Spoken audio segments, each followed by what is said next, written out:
Mes domaines de recherche concernent la compréhension de la fabrication des cellules normales du sang pour en déduire quels sont les mécanismes qui les transforment en cellules cancéreuses.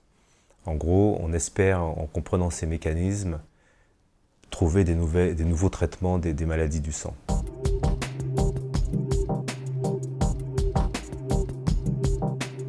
À Necker, on est responsable d'un centre de référence sur une maladie rare qui s'appelle la mastocytose. Et on s'est aperçu que chez les enfants, cette maladie, qui est liée à une prolifération d'une cellule particulière qu'on appelle le mastocyte, disparaît en général à l'adolescence, alors que chez l'adulte, cette maladie ne disparaît pas et qu'elle devient chronique. Et ce qu'on a pu montrer, c'est que les tumeurs de l'enfant vieillissent beaucoup plus vite que les tumeurs de l'adulte et finissent de mourir de leur belle mort beaucoup plus rapidement que normalement.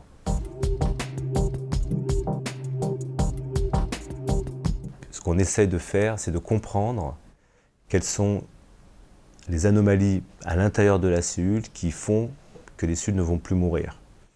Et on sait que ça passe par l'activation de certaines protéines, d'enzymes dans la cellule, et que si on trouve des petits médicaments qui rentrent dans la cellule et qui bloquent spécifiquement ces enzymes, on va pouvoir les reprogrammer la cellule à mourir et non plus à rester immortelle. Et c'est un peu le but et l'axe de traitement qu'on veut essayer de développer dans l'avenir.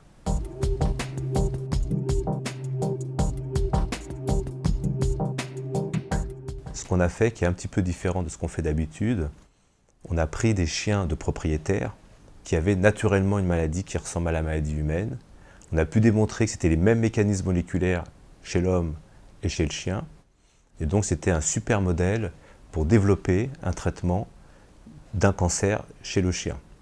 Alors c'est important parce qu'il a été bien démontré dans l'histoire que les maladies du chien sont souvent prédictibles de celles de l'homme. Et surtout, quand on veut développer des médicaments, quand ça marche chez le chien, en général, ça marche chez l'homme. Alors évidemment, quand on fait ça, on ne fait que du bien, parce qu'on ne crée pas une maladie chez un chien, on essaye au contraire de le guérir. Et dans la maladie du chien, la mastocytose du chien, en fait, le traitement antérieur, c'était soit de couper la patte ou enlever l'organe qui était atteint et qui était très handicapant pour les chiens, ou faire des chimiothérapies qui sont très toxiques chez les chiens. Là, avec une petite molécule, le chien prenait ça un comprimé par jour. On a vu les tumeurs régresser très rapidement dès la 2e semaine et disparaître complètement sans pratiquement aucun effet toxique.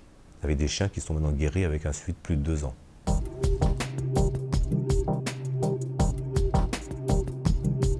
Ayant fait la preuve que ces traitements ciblés fonctionnent chez l'animal, on a pu passer chez l'homme et actuellement il y a des essais qui sont en cours chez l'homme dans cette maladie avec cette molécule et qui semblent donner des résultats prometteurs.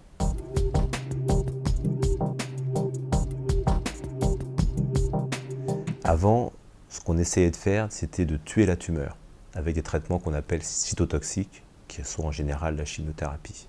Aujourd'hui, ce qu'on essaye de faire, c'est de reprogrammer de façon très spécifique la cellule tumorale pour qu'elle redevienne quasiment normale, soit en se différenciant, soit en remettant en route son programme de vieillissement naturel. Et comme elle se divise beaucoup, elle risque de mourir beaucoup plus vite que l'organisme en général. Et donc là, c'est des traitements qui sont beaucoup plus chroniques, moins toxiques parce que moins agressifs au départ et surtout beaucoup plus spécifiques de l'anomalie qui est responsable de la tumeur.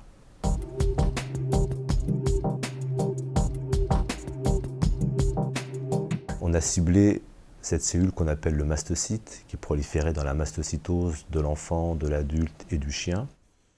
Et on s'est rendu compte aujourd'hui que les mastocytes sont présents dans beaucoup de cancers, qui ne sont pas liés à la prolifération du mastocyte lui-même, mais que le mastocyte donne et nourrit les tumeurs. Et grâce aux produits qu'on a développés pour bloquer l'activation de ce mastocyte, on espère enlever une grosse partie de l'apport de nutriments par le mastocyte à la cellule tumorale. Et là, ce qu'on va changer un petit peu, c'est qu'on ne va pas essayer de traiter directement la cellule tumorale, mais l'environnement qui la nourrit. Et on espère comme ça induire une régression des tumeurs, éventuellement empêcher qu'elles progressent beaucoup, en tout cas elles iront moins vite parce qu'elles auront moins à manger, et troisièmement, elles seront beaucoup plus sensibles au traitement classique quand on leur supprime le support qui leur permet de proliférer, de se nourrir et de survivre.